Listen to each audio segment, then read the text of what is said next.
नमस्कार मित्रों।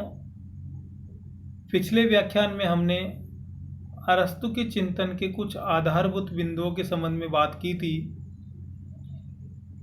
उनके जन्म, उनकी मृत्यु, उनकी रचनाएं, उनके आधारभूत सिद्धांत और उनके कर्तृत्व और व्यक्तित्व का सामान्य परिचय हमने पिछले व्याख्यान में प्राप्त किया था।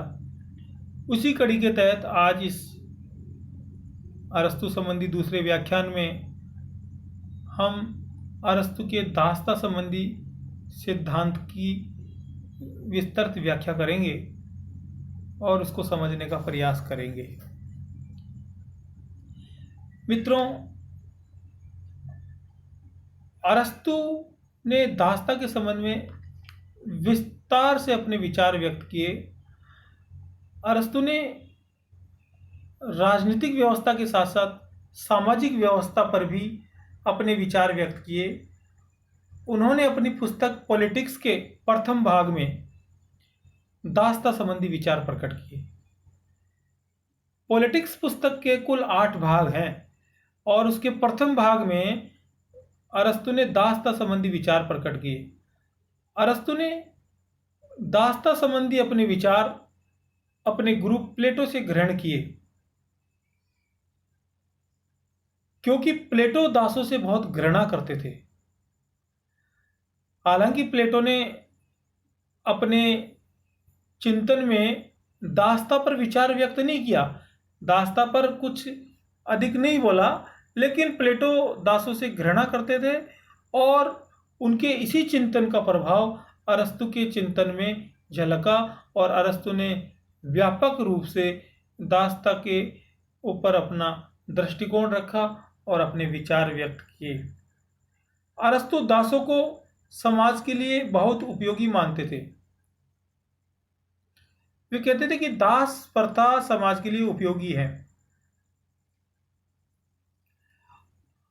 और आवश्यक भी है, इसलिए वह दास प्रथा पर विस्तृत रूप से चर्चा करता है। अरस्तु के अनुसार पारिवारिक व्यवस्था के लिए और सामाजिक व्यवस्था के लिए 2 प्रकार की संपत्ति होना आवश्यक है। एक सजीव संपत्ति और दूसरा निर्जीव संपत्ति। ये जितनी भी प्रकार की हमारे इर्द गिर्द या हमारे पास चल अचल संपत्ति होती है, चाहे वह दुकान, मकान, गाड़ी, ज्वेलरी या अन्य प्रकार के जो संसाधन होते हैं, वे समाज की निर्जीव संपत्ति के तहत माने जाते हैं और दास, पशु, पक्षी ये समाज की सजीव संपत्ति के तहत माने जाते हैं। तो दासों को अरस्तु ने समाज की सजीव संपत्ति बताया, पारिवारिक व्यवस्था की सजीव संपत्ति बताया।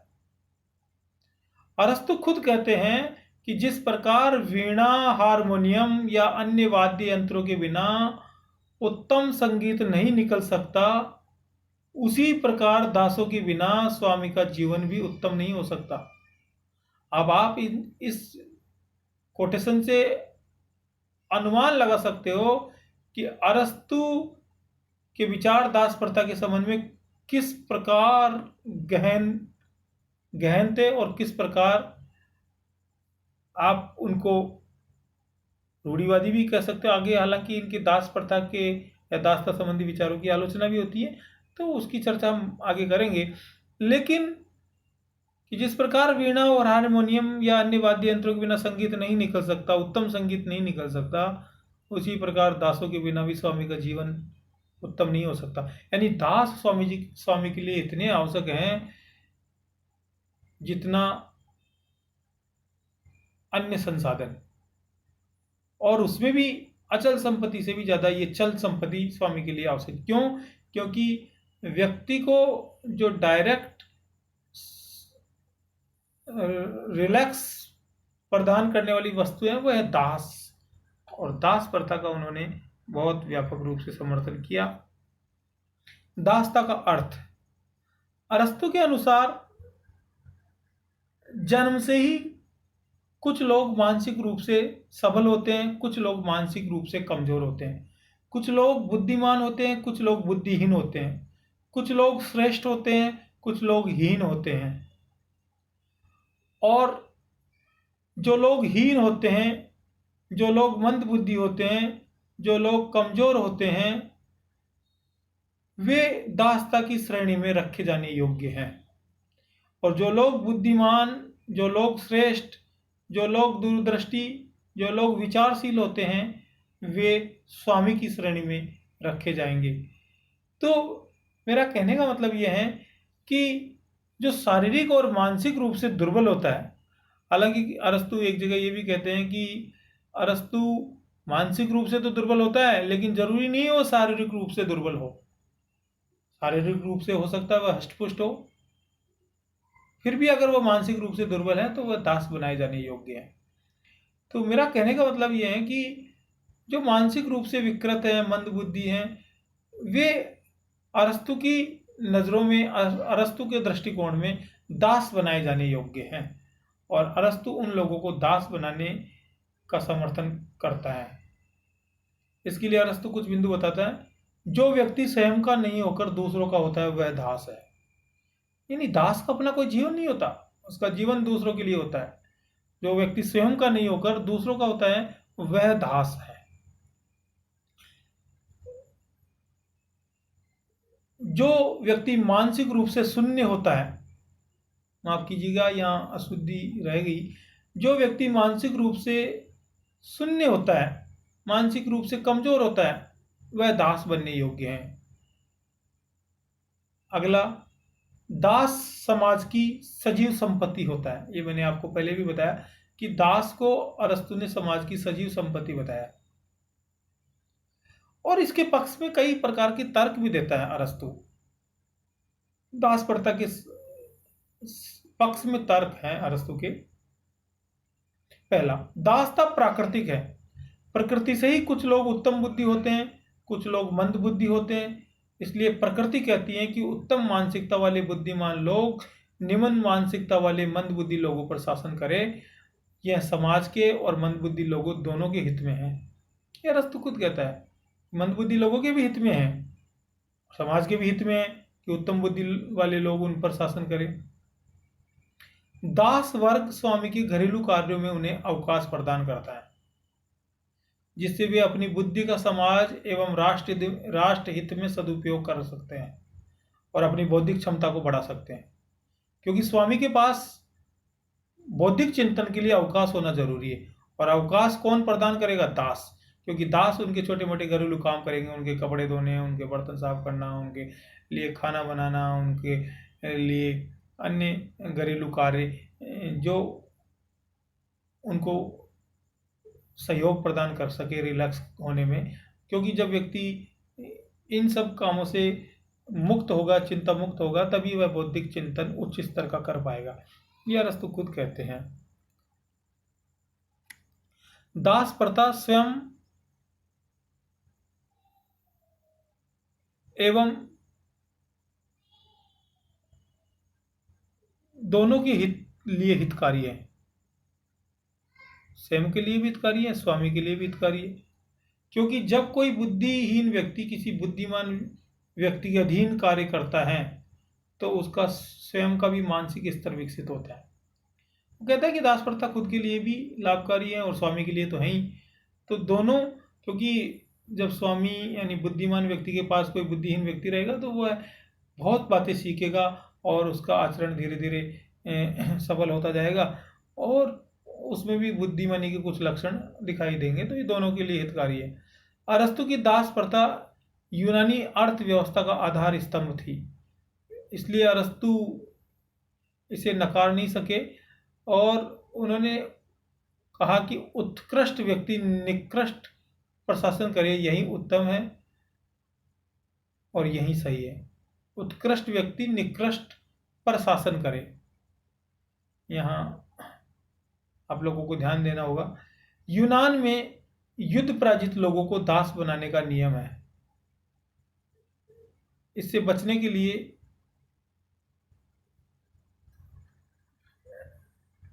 दास प्रथा दासों में वीरता की भावना पैदा करती है, क्योंकि वो बहुत बहादुरी से युद्ध लड़ते हैं। वे देखते हैं कि अगर हम युद्ध में पराजित हो जाएंगे तो हम दास बना लिए जाएंगे, तो वो बहुत बहादुरी से युद्ध लड़ते हैं। विवेक सम्मत नियम के अनुसार भी जिस प्रकार शरीर पर आत्मा नियंत्रण करती है, उसी प्रकार बुद्धिमान श्रेष्ठ लोग मंदबुद्धिहीन लोगों पर नियंत्रण करें, नियंत्रण रखे। यह आवश्यक है और उचित भी है। तो अरस्तु कुल मिला के सभी दृष्टिकोणों से दास प्रथा का समर्थन करता है। अरस्तु कहता है कि दो प्रकार की दास प्रथा होती है, एक तो प्राकृतिक दास, दूसरा कानूनी दास। कानूनी दास वे होते हैं जो युद्ध में पराजित हो जाते हैं, और प्राकृतिक दास तो वही हैं जो जन्म से ही मंदबुद्धि होते हैं, हीन बुद्धि होते हैं। तो ये दो प्रकार की दास प्रथा अरस्तु बताते हैं। अरस्तु द्वारा दासों के संरक्षण का भी प्रावधान किया गया है। दो तीन बिंदु हैं। पहला, स्वामी को दासों के साथ पुत्रवत व्यवहार करना चाहिए। उनको वे हालांकि वे सजीव संपत्ति हैं स्वामी की, लेकिन फिर भी उनके साथ पुत्रवत व्यवहार करना चाहिए। दासों में विवेक एवं बुद्धि आने पर स्वामी द्वारा उन्हें दास प्रथा से मुक्त कर देना चाहिए। अब देखो, यहाँ अरस्तु के विचारों में विरोधाभास है कि दास विवेक प्राप्त कर सकता है, दास बुद्धिमान हो सकता है, और एक स्तर के बाद उसे दासता से मुक्त भी कर दिया जाना चाहिए। तो जब वो बुद्धिमान हो सकता है तो फिर, और कई बार तो क्या होता है कि व्यक्ति बहुत बुद्धिमान है लेकिन बाद में मंदबुद्धि हो जाए या विचलित बुद्धि हो जाए। और कई बार कोई व्यक्ति जन्म से हो सकता है मंदबुद्धि हो, विवेक शून्य हो, लेकिन बाद में हो सकता है वह बुद्धिमान हो जाए। ये बात खुद अरस्तु स्वीकार करता है। तो यहाँ अरस्तु के विचारों में विरोधाभास भी हमको नजर आता है। अरस्तु कहते हैं कि यूनानी लोगों को कभी भी दास नहीं बनाया जाना चाहिए, क्योंकि वे श्रेष्ठ होते हैं, वे बुद्धिमान होते हैं। अरस्तु खुद कहते हैं कि यूनानी लोगों को कभी भी दास नहीं बनाया जाना चाहिए। अब अरस्तु की दास प्रथा की आलोचना। पहला, दास प्रथा समानता विरोधी है, लोकतंत्र विरोधी है, न्याय विरोधी है। बात सही है कि समाज में समानता कहाँ से आएगी? एक व्यक्ति को आप दास बना रहे हो, दूसरे को स्वामी बना रहे हो। तो ये लोकतांत्रिक हितों के और समानता के हितों के विरुद्ध है, और न्याय के हितों के भी विरुद्ध है, क्योंकि ये किसी व्यक्ति के साथ अन्याय हो रहा है, कोई दास बने और कोई स्वामी बने। अरस्तु की दास प्रथा में भी विरोधाभास है। मैंने अभी आपको बताया कि वो खुद कहते हैं कि व्यक्ति अपनी स्वामी के साथ रह के, सानिध्य में रह के विवेकवान बन जाता, विवेकशील बन जाता, और वो दास प्रथा से मुक्त हो सकता है। तो ये विरोधाभास है। राष्ट्र के विकास के लिए शारीरिक एवं मानसिक दोनों क्षमताओं को होना आवश्यक है। जहाँ वह स्वामी को मानसिक रूप से मजबूत बताता है और वो कहता है कि दास हो सकता है शारीरिक रूप से हष्टपुष्ट हो, तो फिर ये विरोधाभास है, क्योंकि शारीरिक और मानसिक दोनों क्षमताओं का होना आवश्यक है राष्ट्र के विकास के लिए। हर व्यक्ति मानसिक क्षमता वाला काम नहीं कर सकता, हर व्यक्ति शारीरिक क्षमता का कार्य नहीं कर सकता, तो दोनों का होना आवश्यक है। दासता प्राकृतिक नहीं हो सकती। जहाँ अरस्तु कह रहा है कि दासता प्राकृतिक है, कि जन्म से ही कुछ लोग बुद्धिमान होते हैं, कुछ लोग बुद्धिहीन होते हैं, लेकिन ये बात सही नहीं है। क्यों? बहुत से लोग आपने स्कूल लाइफ में या कॉलेज लाइफ में देखा होगा, बहुत से लोग प्रारंभ में कम बुद्धिमान होते हैं, कम इंटेलिजेंट होते हैं, लेकिन बाद में वो अभ्यास करके, बाद में वह अध्ययन करके और काफ़ी बुद्धिमान हो जाते हैं, श्रेष्ठ हो जाते हैं। तो ये बात सही नहीं है कि दासता प्राकृतिक है। दास प्रथा के सिद्धांत में यूनानी लोगों के प्रति उसका मोह बरकरार है। अब आप देखो कि वो कहता है कि यूनानी लोग श्रेष्ठ है, तो वो दास बनाने योग्य नहीं है। तो यह एक जाति विशेष के प्रति लगाव झलक रहा है अरस्तु का, क्योंकि बाकी सब जगह के लोग हीन हैं और यूनान के लोग श्रेष्ठ हैं।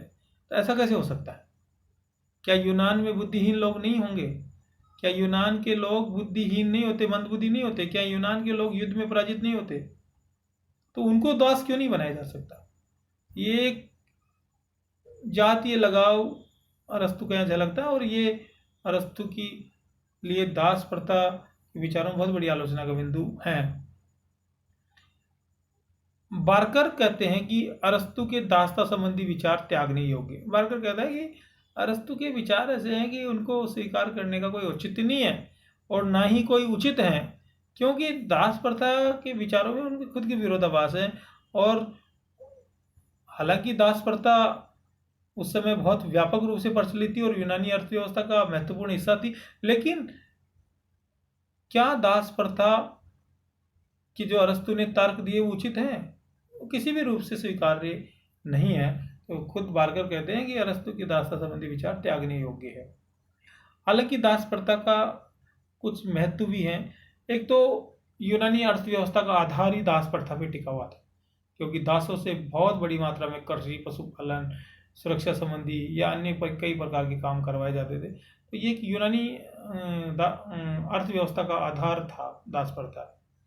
दूसरा कि स्वामी यानी या यूं कह दीजिए कि कुछ लोग जो बहुत बुद्धिमान होते हैं, बहुत श्रेष्ठ होते हैं, तो उनको अपने काम से अवकाश देने के लिए, उनके घरेलू कामों में सहयोग के लिए कुछ लोग होने चाहिए। जैसे आज भी अपन कई धनाढ्य परिवारों में, कई बुद्धिमान श्रेष्ठ लोगों के परिवारों में नौकर चाकर रहते हैं, तो वो एक प्रकार से, हालांकि वो दासता के समकक्ष नहीं है, लेकिन वो एक प्रकार से इसी प्रकार का दृष्टिकोण उसको कह सकते हैं, क्योंकि उसमें भी स्वामी को अवकाश मिलता है और बदले में उसको पेमेंट दिया जाता है। यहाँ जन्मजात दास की बात करता है और फिर बाद में अरस्तु कहता है कि उसको मुक्त भी किया जा सकता है एक स्तर के बाद। तो दास प्रथा का महत्व भी था उस समय, लेकिन अभी वर्तमान लोकतांत्रिक शासन व्यवस्थाओं के दृष्टिकोण से देखें तो दास प्रथा किसी भी रूप से स्वीकार्य नहीं है। और आज तो कहीं भी हमको दास प्रथा देखने को नहीं मिलेगी। अपने यहाँ अनुच्छेद 23 में, संविधान के अनुच्छेद 23 में दास प्रथा से संरक्षण के उपाय बताए गए हैं, क्योंकि दास प्रथा अनुच्छेद 23 में शोषण के विरोध अधिकारों में छुपी हुई है। तो यहाँ कहने का मतलब ये है कि अब कोई व्यक्ति दास प्रथा की बात नहीं कर सकता, और दास प्रथा आज के इस लोकतांत्रिक शासन व्यवस्था के युग में उचित भी नहीं है, प्रासंगिक भी नहीं है। तो अरस्तु ने दास प्रथा के संबंध में विस्तृत विचार दिए। हालांकि अरस्तु की इस संबंध में आलोचना भी होती है, और लेकिन फिर भी अरस्तु के एक चिंतन का आधार तो है। अरस्तु ने एक नए दृष्टिकोण से, नए प्रकार से दास प्रथा के चिंतन के संबंध में बात की, तो अपने को उसको समझना आवश्यक है। धन्यवाद मित्रों।